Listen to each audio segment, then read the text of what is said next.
Good morning, students. So today we are moving towards this topic, organ and organ system in animals from unit 2, right? So do you remember about the previous topic? The previous topic is and tissue level of organization, right? So the group of cells form a tissue and the group of tissue is arranged in one particular pattern and it is forming an organ, right? And group of organs form an organ system, right? So last chapter we have discussed regarding the tissue and this chapter we have to discuss regarding this organ and organ system, fine? And especially in this topic they said regarding these three animals, and the first one is the earthworm and the second one is this cockroach, and this is belongs to this invertebrates, and one of these vertebrates such as this frog. So these three animals morphology as well as this anatomy they explain here, right? So organ and the organ system fully it used to come under this one, right? Okay. So what do you mean morphology and anatomy? So morphology deals with this. So morphology deals with the external feature of these organisms, right? So that is morphology. It's a visible organs will be explained. But in case of this anatomy, the study of this internal structure. Am I right? So there is a morphology as well as this anatomy. Okay. So based on this, the first animal we could see that is this earthworm, right? Earthworm. Clear? Okay. And let us see. So earthworm, the scientific name is Lambito moriti, right? Lambito moriti, scientific name, right? Okay. And its classification is given there. So scientific classification for this earthworm, do you remember? This phylum is Annelida, right? So earthworm belongs to the phylum Annelida and class Oligochaete, order Haplotoxida, and genus Lambito, of course, species is Marti. That's why we used to call it as a Lambito Marti, right? Okay. And there is a common Indian earthworms.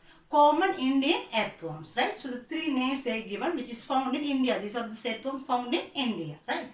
The first one is a Lambito moriti. Second one, Perionyx excavatus. Third one is this Metaphyne postuma. Right? So this is a three common Indian earthworms, right? Okay. And the classification of earthworm based on its habitat. Usually where these earthworms used to live, so the earthworm used to live in the moist surface of this earth where this decaying organic matter is found, right? So there it used to live, right? So, and it is one of the character of this earthworm, they should say it is nocturnal inhabit. Do you know what is nocturnal inhabit? Nocturnal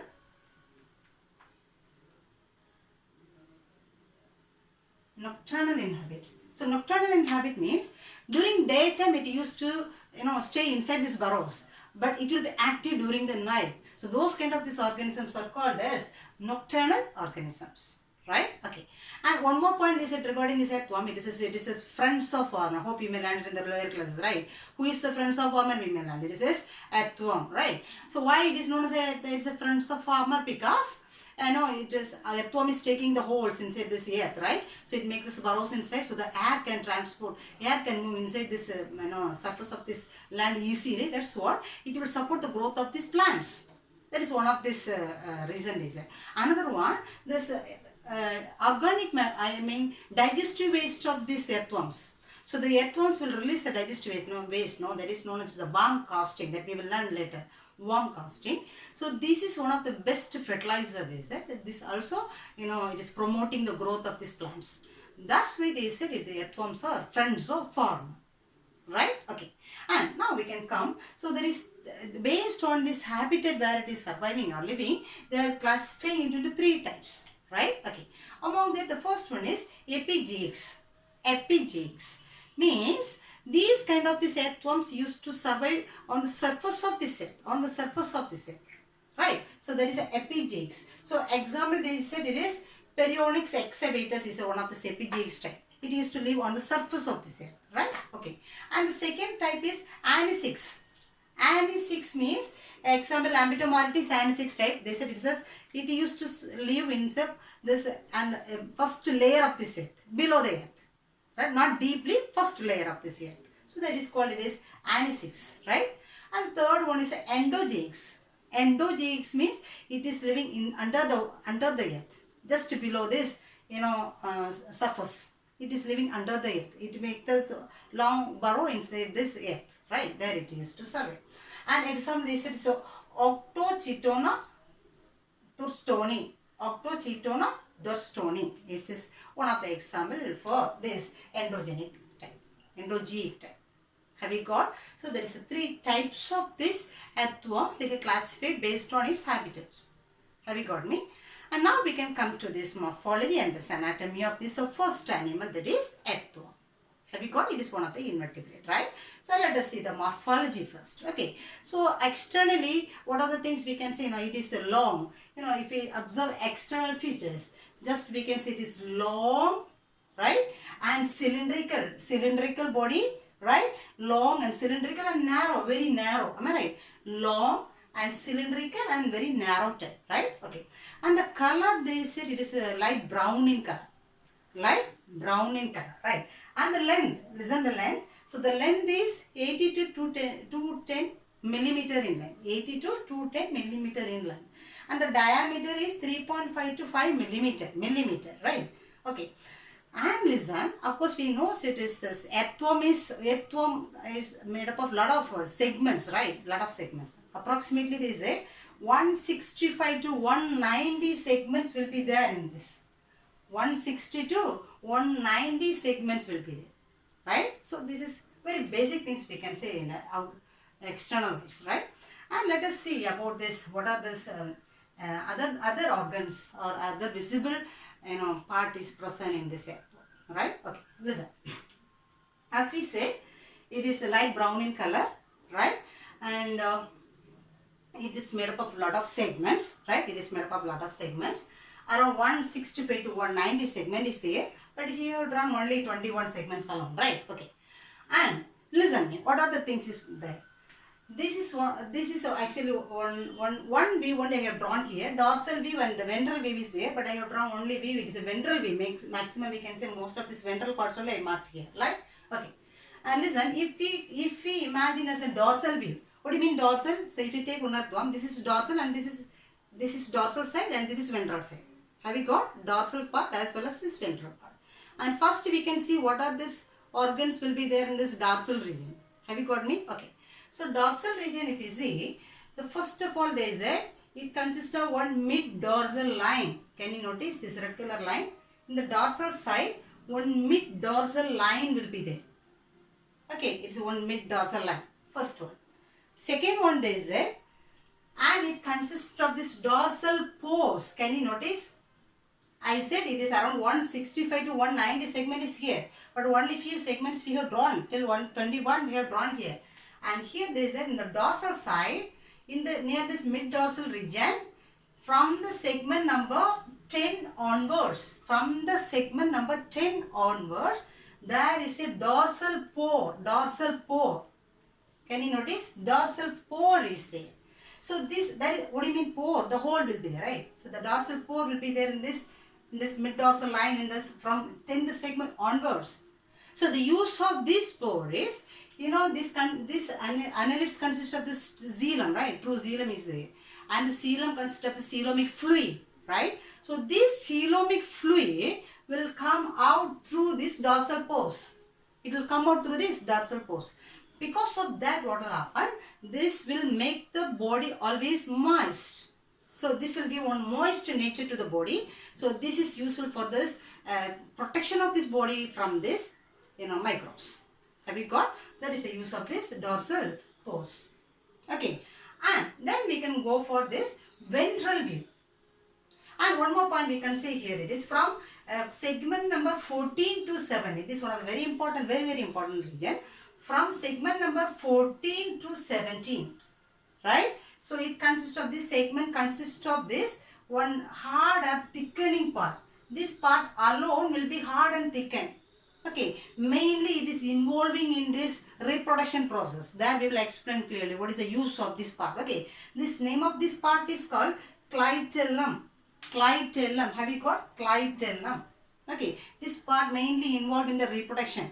Have you got? So that is present in this 14 to 17. This is present in both the sides. This is present in both the sides, means dorsal side also it will be there, as well as ventral side also it will be there. Have we got? Okay. Then one more thing we can say. So here this first segment. So from 1 to 21 I have drawn here. The first segment is called as peristomium. Stomium means mouth actually, right? So peristomium. The first segment is called peristomium because the first segment possesses this mouth. Right? So they said this is peristomium. Okay. And from this peristomium, one outhanging is there. One outhanging is there. So this is called prostomium. Like a lips. So this is mouth and this is the lips. So the mouth is present in the first segment. Have you got? The mouth is present in the first segment. So that mouth is called as a peristomium. And along with this peristomium, one outhanging is there. That is known as prostomy. It is the lips. So mouth and lips. Have you got? So this peristomium is mouth as well as prostomium is lips. Understand? Okay. And the last segment, where the last segment is called as anus. So the last segment anus is called as pygidium. Right? The last segment anus is known as pygidium. Right? Okay. Then one more point regarding this. And so this throughout the body of this earthworm, except this first segment and the last segment pygidium and this clitoral, except this first segment, last segment and the clitoral, the rest of this every segments of the body is covered with, or it is encircled with this, body setae. So it is encircled. Encircled means we can say it is this is covering dorsal as well as ventral, both the sides. So dorsal side also will be like a cycle. Understand? Dorsal side also it will be there. Meanwhile, ventral side also it will be there. Okay. So there is a cyclical, setae will be there. Setae. Okay. So use of this setae is for locomotion. So the earthworm is moving by two methods we can say. One of the methods is a locomotory organ setae. Another one, it is moving with the help of these muscles. So that we will learn later. So there is the earthworm consists of two types of muscle. Circular muscle as well as a longitudinal muscle. So by the contraction of these muscles, this earthworm used to move. Right? Okay. So this is another one, locomotory organ, setae. This is present throughout the body except this first segment as well as the last segment. Then one more clitoral part. Have you got? Okay. Then on we can see this ventral part. Have you got? So both I have drawn in the same diagram only. So first I said about this part which is present in the dorsal side. So now I am going to explain about this part which is present in this ventral side. Have you got? Okay. So the ventral region, some pores or apertures. Aperture, it is mentioned as aperture. Aperture means pores will be there. Do you get me? So let us see about this pores which is present in this ventral side. So the first one we can say, so in this clitoral region, in the ventral side, in the segment number 14 consists of this two pore or parapore, that is called oviduct opening, or we can say this is female genital opening. Actually it is one of this monoecious organism. What do you mean monoecious? Which means both male and female reproductive organ is present in the same organism. Do you remember? Monoecious. So both male and female reproductive organ is present in the same organism, but it is doing the sexual reproduction. Why self-reproduction is prevented? Because the production of this egg cell as well as the worm cell is in the two different periods. That's why it is doing this sexual reproduction. Have you got? Okay. And now we can say this is the opening which is present in the segment number 14. There is a female genital pore also we can say, or we can say it's the opening of the oviduct. Have you got? Okay. And come to the segment number 18. Segment number 18 consists of this, both the sides it consists of the pores. That pore is called, it's the opening of vas deferens. Opening of vas deferens means this is male genital pore we can say. Opening of vas deferens means male genital pore. Right? Okay. So these two. And another they said from the segment number 6, 7, 8. From the segment number 6, 7, 8. But this is present between the segments. The pore is present between the segments. For example, between the 6 and 7, 7 and 8 and 8 and 9. Okay. Between 6 and 7, 7 and 8 and 8 and 9. It consists of these three pairs of the spore This is for spermathecal opening. Spermathecal opening. So this is spermatheca will be here actually, and inside the sperms will be stored. But this opening it is visible outside. But these are the parts is using for reproduction. When we learn reproduction, you can understand these things. So understand. So it is a spermathecal opening means it is here one pouch-like structure will be there. That is called spermatheca. There the sperms also stored. And this is the opening which is visible outside, right? That is called the spermathecal opening. 3 pairs which is located in the segment number 6 and 7, 7 and 8 and 8 and 9. Do you understand? Okay. Then one more opening that is called nephridiophore. Nephridiophore is a hole which is useful for this excretory organ. So what do you mean excretory organ? The nitrogenous waste will be eliminated through these pores. It is not present throughout this body, they said. Especially they said it is from this 5th segment to, so when we learn excretion we know 5th segment, 6th segment, 7th, 8th and 9th. 5th to 9th, one type of this nephridia will be there actually. There is 3 types of nephridia is there, right? But anyway the pore will be visible outside. That we can see here. Have you got? So from this segment number 5 to 9, this nephridia pore will be there. Pair of both sides will be there. Okay. Then again in the segment number 14 it will be there. Okay, not 14, 14 onwards. So again segment number 14 onwards this nephridiophore will be there. Have you got? So except few segments alone it will be missing. Other than this, most of the segment this nephridiophore will be there. This is used for excretion. Understand? Okay. Then if we see this outermost region. Already we know it is made up of the segments. So there is this, and the same segment is repeated again and again. That process is called metameres. That we have learned already, right? Metameres, right? Okay. Then between the segments, between the segment there is one depression. Have you noticed one small depression is there? No? This is called as intersegmental groove. Intersegmental groove. So one small depression is there between these two segments. That one depression. That is known as a groove. Since it is present between the two segments, it is known as intersegmental groove. Have you got? Internally, this one segment is separated from another one by this cross wall called septa.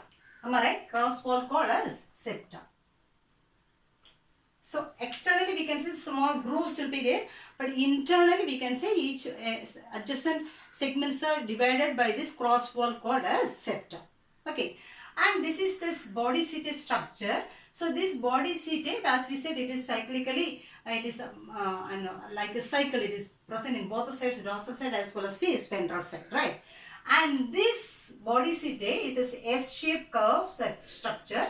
It is arising from this body surface inside. That pit, from one pit it will arise, right? That pit name is called as setigerous sac. Setigerous sac. From this one sac only this will protrude out or comes out. Have you got? That is called as a setigerous sac. Understand? So that's all about the points regarding this, morphology. Okay. So first I said the point regarding this dorsal view. Okay. And I said some pores or apertures which is present in the ventral side, which is not visible in the dorsal side. It is not present in the dorsal side here. Right? So some apertures which is present in the ventral view we said. Have you got? Okay. And now we can see about this some anatomical characters. Anatomy means, what do you mean anatomy? This structure of this internal organ is called anatomy. Do you understand? Okay. So let us begin this anatomy now, right? Okay. So when we go for this anatomy, so first of all we have to see regarding this body wall. Okay. So anatomy we can see regarding this body wall. Okay, so when we look this earthworm, even you can understand the body wall is very soft and very thin and very moist nature, right? So very smooth in nature, right? Okay, and what are the things is present in this body wall we have to see, right? So this body wall consists of the outermost layer is cuticle, right? So the outermost layer of this body wall is called cuticle, and below the cuticle epidermis will be there. Epidermis. This layer means epithelial cells will be there, right? Okay. And below that muscle will be there. Okay. So these three forms this body wall. So cuticle, epidermis as well as the muscle. Okay. Then this epidermis layer consists of few cells. This is supporting for its epidermal function, right? And the cells are supporting cells, gland cells, basal cells as well as sensory cells. So epidermis consists of these four type of the cells: supporting cell, gland cell, basal cell as well as the sensory cells. Have you got? Okay. And the next one is it. So this is the body wall, right? So this is the body wall, and inside this digestive tract will be there. So between the body wall and the digestive tract, that portion is called the coelom. The cavity will be there. So of course the coelom is filled with the fluid called coelomic fluid, right? So this coelomic fluid is giving one framework to one support of the body, or framework to the body of this earthworm. That's why this we have already learned in the classification area also. This coelomic fluid of this earthworm is giving support to the body. That's why they said it is hydrostatic skeleton. Hydro means water, watery fluid. This is coelom, right? So hydrostatic skeleton is there. So this is giving one framework or support to the body, right? Hydrostatic skeleton, the coelomic fluid. Okay, so this coelomic fluid consists of four types of cells. Have you got? So this coelomic fluid consists of four types of the cells. That is granulocytes, or this is known as eliocytes.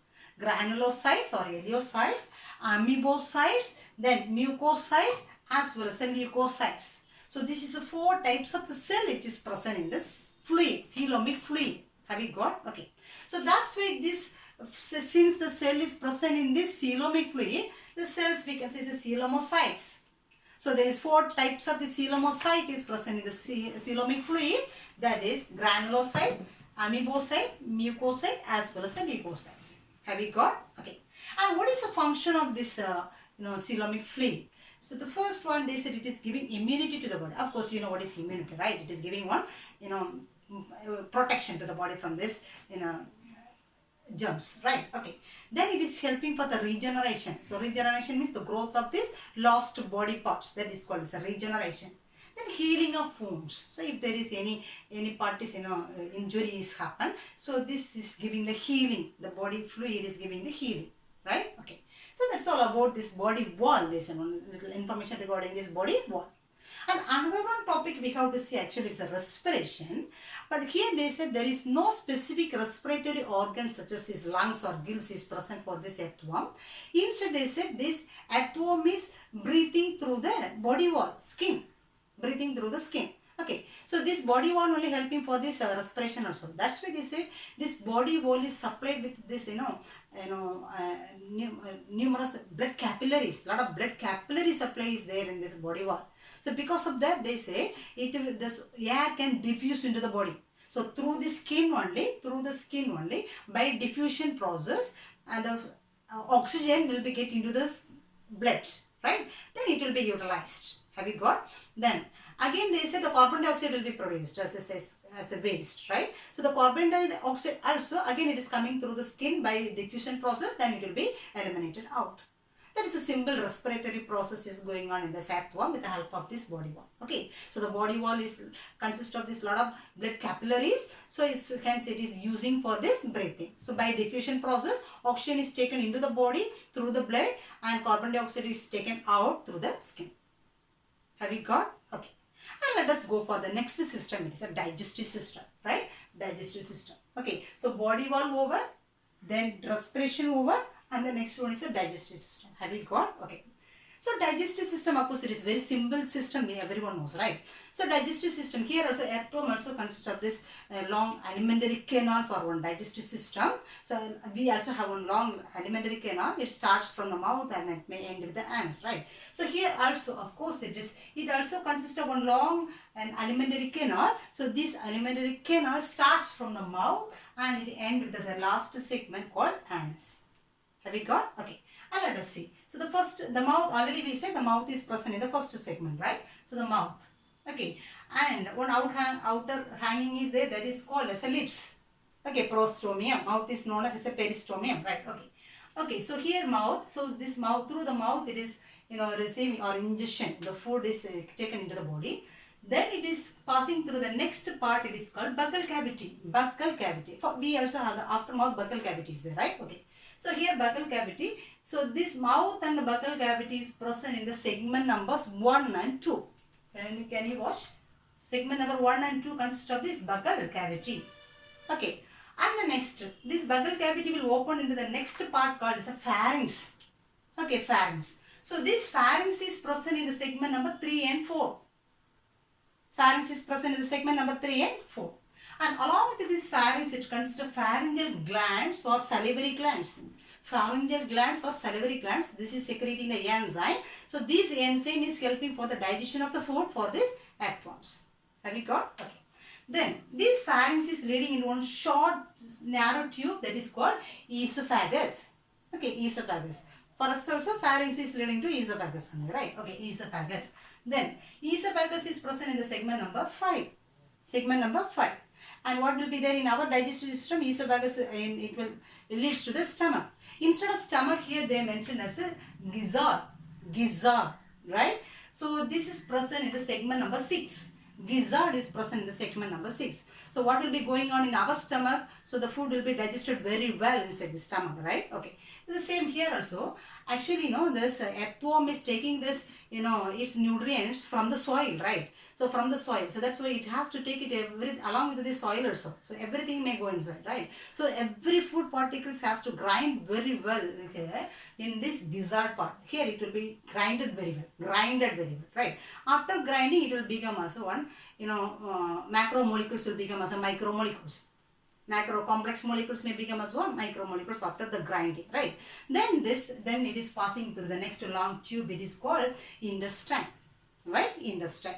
So the intestine starts from the 7th segment, and of course it may end with the last segment called anus. Okay, so it is passing through here, and they said, so this intestine, the dorsal wall, so dorsal wall of this intestine, the dorsal wall of this intestine consists of high blood supply. It consists of the capillary, so high blood supply will be there. That's why it is supporting this, this intestines to absorb the nutrients from this digested food particles. So in our digestive system also, small intestine only absorption is going on. The nutrients will be absorbed in the small intestine by the villi. Do you remember? Okay. The same here also they say. So this typhloid. So listen. So this small intestine dorsal wall consists of some folding. Okay, and it is rich with some blood supply also. So this folding is called typhloid. So because of this nature, they said it is helping us, supporting for this absorption of these nutrients from the digested food. Have you got? And this, it will be absorbed and it is utilized by this. It is passing through the blood circulation again. And finally, the undigested food waste will be coming in the form of this worm casting. Okay, worm casting. So this worm casting will be eliminated out through the anus. Do you understand? So this worm casting is already, as we said already, it is one of this very good fertilizer. Understand? Okay. So that's all about this digestive system. Okay. So in this anatomy we said body wall and its respiration as well as the digestion also. Okay. So digestion starts from this mouth and ends with the anus. The regions within this is mouth open in the buccal cavity. Buccal cavity open in the pharynx. Pharynx consists of pharyngeal glands. Pharynx open in the esophagus. Esophagus open into this gizzard. Gizzard open as this, leads as this intestine. And the folding of this intestine is called the typhloid, which is helping for this absorption of these nutrients from the food. And this base will be coming in the form of this worm casting. And this is coming out, eliminated out through this anus. Have you got? Okay. So the rest of this systems that we can see in the next class. But one more information I have to say regarding this previous class portion. One differentiation between this elastic fiber as well as this elastic connective tissue I could give now. Just I will write it down. Just note it and learn. Okay. So we can just note down. Okay. So listen, in the previous class. So one of the question number 9 it is, and the differentiation between this elastic fiber and the elastic connective tissue. So this is a note for that, just you write it down. Okay. So listen, elastic fiber is the type of fiber present in the matrix of the connective tissue. Have you got? So there is 3 types of the fiber we said. That is this and elastic fiber, reticular fiber as well as a collagen fiber, right? So elastic fiber is one of the fiber. It is present in the matrix of this connective tissue. What do you mean matrix? Matrix consists of cell, fiber as well as this ground substance. So except cell, ground substance and this fiber only we said matrix. So this fiber is present in the matrix. Have you got? Okay. But in case of this elastic connective tissue, it is one of the type of elastic connective tissue is one of the type of this dense connective tissue. So dense connective tissue, the connective tissue we have classified into three. There is loose connective tissue, dense connective tissue as well as this specialized connective tissue, right? So there and elastic connective tissue is one of the type of this dense connective tissue. Okay, and it is present in this large artery, vertebral column and bronchial tube also. Okay, but both we can say it is, since it is elastic in nature, which means it could stretchable and it can recoil also, right? So this note you write it down and go for it. Okay, so next class we can meet in this next anatomical part of this earthworm. Okay, thank you.